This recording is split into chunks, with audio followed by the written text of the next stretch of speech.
Good morning, everyone. My, what skies we have. All right, we've got a little action going on here. Got a little Action Jackson going on here. Then we got some haze that'll build up. So I'll just monitor throughout the day. My goal is to hit the hill. Oh, can we see what's behind those trees? Hold on. Let's go to zoom. Might have to take a walk out here. And then we've got, you can definitely tell it's windy up high, so it probably won't stick around, it won't last. I know it's windy down low. I gotta get Old Glory back out. Good morning, Dove. There you are somewhere. You might show up on this thing. Let's see, we've got some action going here. There's action behind the trees. It started way over here, and I really don't think I can find it too much unless I go back without the neighbors thinking I'm completely insane.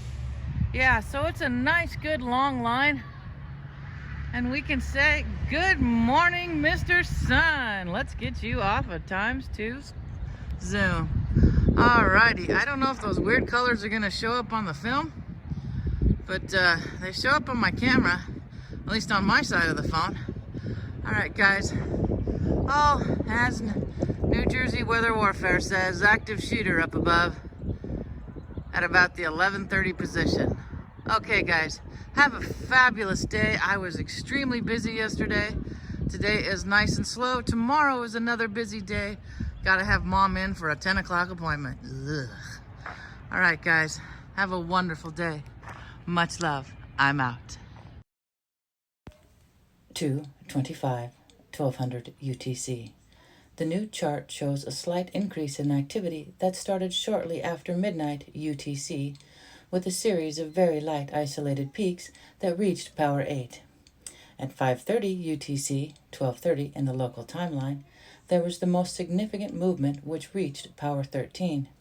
The movements that caused the various colors are those of all three parameters measured, as can be seen in the graphs.